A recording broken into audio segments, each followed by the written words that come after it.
Hi everyone, this video is going to be a little bit different this time because as you can tell we're doing a live recording rather than a scripted video.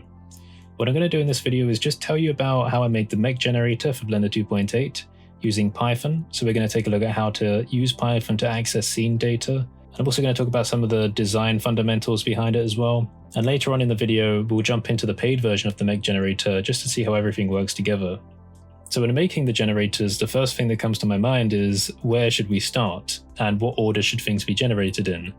So with the Mech Generator, it's quite obvious that the mech should start from the torso because every other object that's generated needs to attach back to it in some way, so it's the obvious starting point.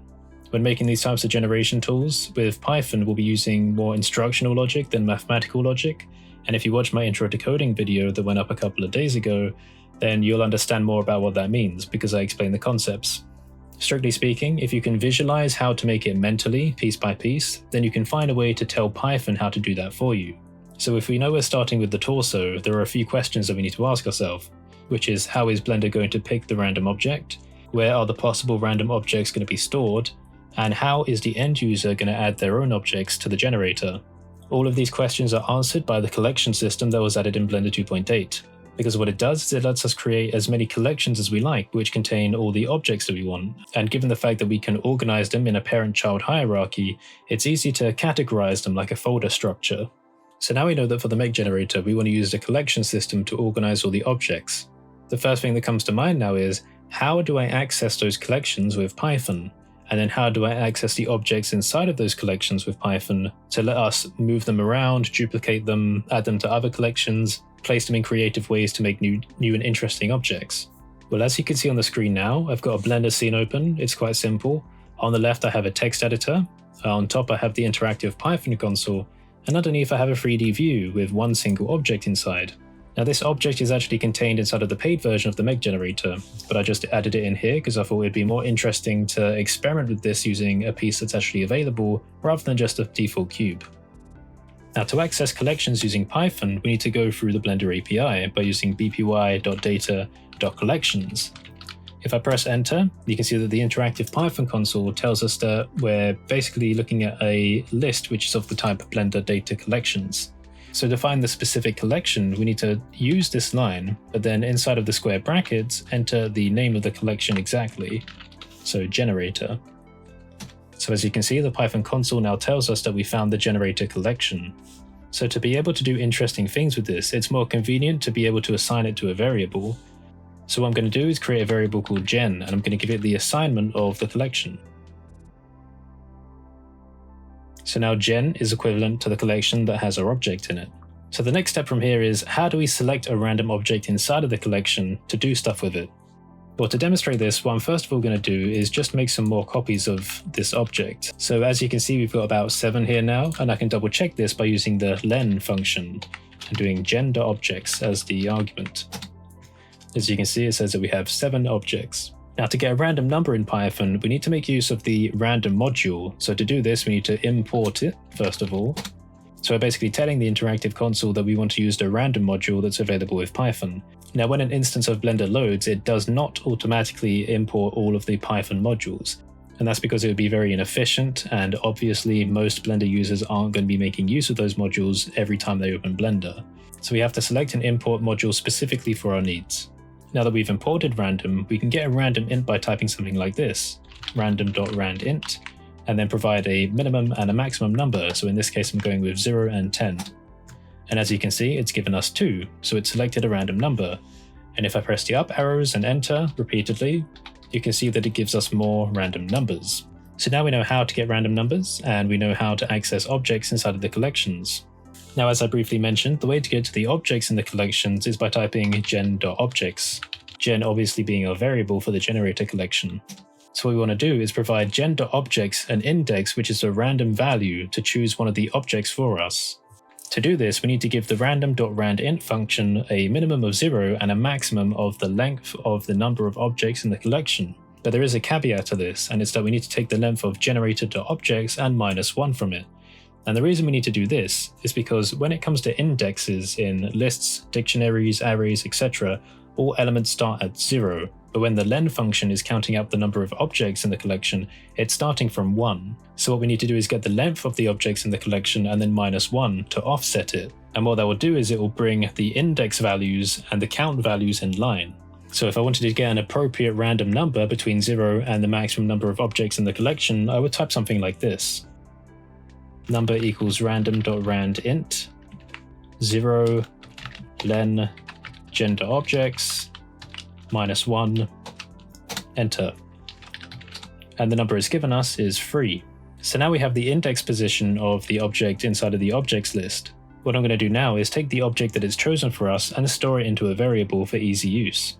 So I'm going to type selected equals gen.objects number. So now if I check by typing selected, you'll see that Python has chosen Mech upper arm left 003. So if I go over here and select it, it's chosen this one for us. Now in a minute we'll move over to the paid version of the Mech Generator where we can see how everything works together. But before we do that, there's a couple more things that I just want to demonstrate to you here. I want to show you how you can copy objects to make new ones and how you can move them over to other collections. So first of all, what I'm going to do is I'm going to create a new collection and name it result. I'm going to move it so it's not a child of generator. Then I'm going to make all of the pre-existing objects invisible. So now, just like before, I'm going to take the result collection and store it in a variable called result. And then I'm going to make a new object in the blend file by typing new object equals selected.copy. So it's going to make a copy of the object that was randomly selected by Python. But to transfer the mesh data over to the new object, we need to also do this. New object.data equals selected.data.copy. So now we have a new object that exists somewhere in the blend file, but you'll notice that it doesn't appear in the outliner because it hasn't been linked to any collection. So what we want to do is type result.objects.link and then new object. And you'll see that it's instantly appeared inside of the 3D view, and we can also see it up here inside of the result collection. Okay, so now we've moved over to the actual paid version of the Mech Generator, we're going to talk a little bit more about the design of the system. Now, if you watch the original video where I showed off the system for the first time, you'll remember that I mentioned something called position reference systems. And what they basically do is they decide where child objects are going to be placed in relation to parents. Now, the reason this is important is because we don't know what the end user's objects are going to look like. So they may have torsos where arm pieces are going to be in different places, some may be higher or lower or asymmetrical in some way, and we want to compensate for that. So on the screen here I have a final result, but I'm actually just going to go and hide that and bring up one of the original torsos just to demonstrate what I'm talking about. If I open this up, inside you will see some objects that all have the prefix pos underscore. And this tells the system that it's a position reference object, and it will not be included when choosing an object to duplicate. It basically tells the script that this object has a special purpose, and its entire purpose is just to tell following objects where to go. So I can make these visible, and whoops, you can see that they're represented here by the black arrows. The black arrows have no significance, it just makes it easier for me to see when setting them up. Now the point here is that the origins of these objects, these empty objects, is where the origins of the child objects are going to go. So if we pick, say, an upper left arm, and I select it, you can see that the origin is in the identical spot.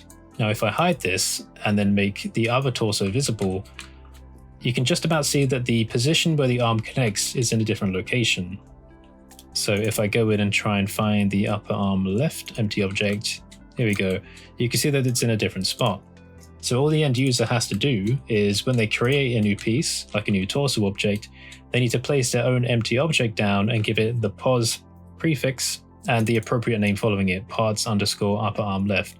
The script will completely ignore any of the values afterwards. So you don't need to worry about any specific IDs, because in Blender, objects and collections can only have one specific name, so this compensates for that. Another consideration to keep in mind is that the more layers you have of parent to child, the longer the script will take to calculate, because it sort of gets exponentially more complex. Because let's say that you tell the upper arm that it needs to go at a certain position, and you take rotation into consideration as well, then the upper arm needs to tell the lower arm where to go. So now the lower arm's position is dependent on the upper arm's position, which is dependent on the position reference of the torso. So it needs to calculate all of these sequentially. And you can see how that gets even more complex because let's say we had the end effector or the hand pieces. Now their position is dependent on the position reference from the lower arm, which we don't know until we calculate the position reference from the upper arm, which we don't know until we find out the position reference from the torso. So we need to take a look at it step by step, and all of these positions are unknown until the script chooses the objects for us. So what we're going to do is take a quick look at the script just to see how this works in code. So if you move over to the programming view, this is where I usually write the actual code for the tools. I don't use any of the other views except for the debug view when I need to test out the entire system or test out specific elements of manipulating individual objects. But in the programming system here, we can see that in the randomgen.py script, we have the basic setup for any simple integrated add-on. We have all of the BL metadata for the class. But if you scroll down, we can take a look at how the functionality actually starts to work. Here I have a list called parts_collections. And this has a list of all of the collections for all of the different parts that I want to create the mech out of. Now you can add more parts to this if you want to make more complex mechs. So if you want to have like 3 armed mechs or add like a jetpack of some kind, or even subdivide the mech into more complex parts to get more comprehensive results, then you can add more collections here. But the key point to keep in mind is that the order of these collections in this list is very important. As you'll notice, the torso comes first, because this is the order that the script generates the body parts in.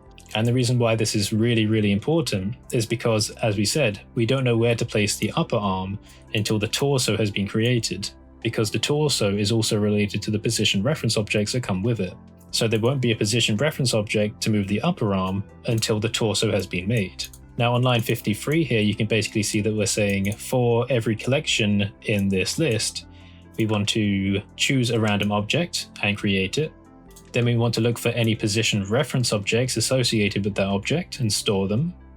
Then we want to read any pre-existing position reference objects and use them to manipulate the new object. So basically every time we're creating a new object, we're running a check on it, and we're checking the children associated with that object to see if there are any position reference objects there.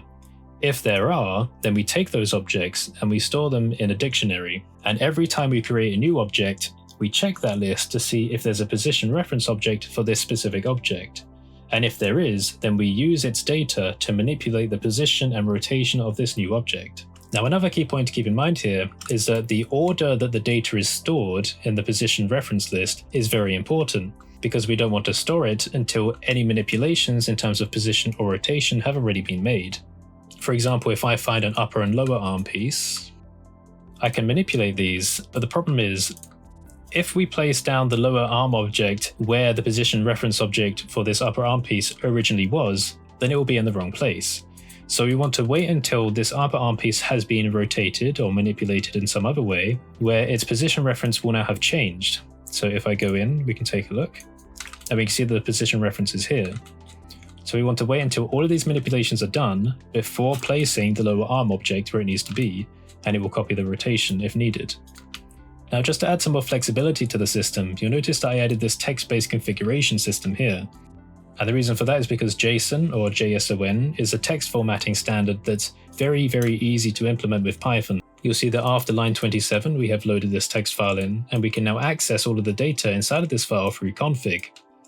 This is really useful for specific conditions like allow rotation, where the end user can decide whether or not they want to allow certain types of manipulation for specific collections. Another place this comes in handy is for this mirror selection, because in this version of the page generator, I've done it in a way where we can have some asymmetrical details on the arms. You'll notice that the legs are completely symmetrical, but the arms are asymmetrical, and the reason for that was simply for visual variety. If the end user knows how to, they can change this back. They can remove the unnecessary collections from the script. So you'd remove them, and then you'd set the collections that still exist to mirror to the other side. So this is basically how the Mech Generator works. All in all, it's not that complex a script, and as you can see, it only takes up about 148 lines with comments and white space. It's nowhere near as complex as the space station generator, which again is using instructional logic for its fundamentals, but it uses a completely different system, and I can talk about that more in a future breakdown video. I'm sorry if this video was a bit more technical than artistic, like I know a lot of people like, but I feel like there's a certain number of you out there that are interested in seeing how this system works. I will be doing more complex systems than this in the future for more generation tools for Blender, And I'll try and do a breakdown video explaining how the space station generator works as well, because it uses a completely different system. So if you enjoyed this video, don't forget to leave a like, subscribe, and follow me on social media. You can also join our Discord server as well to share your work and get sneak previews and upcoming content. So thanks for watching, have a great day.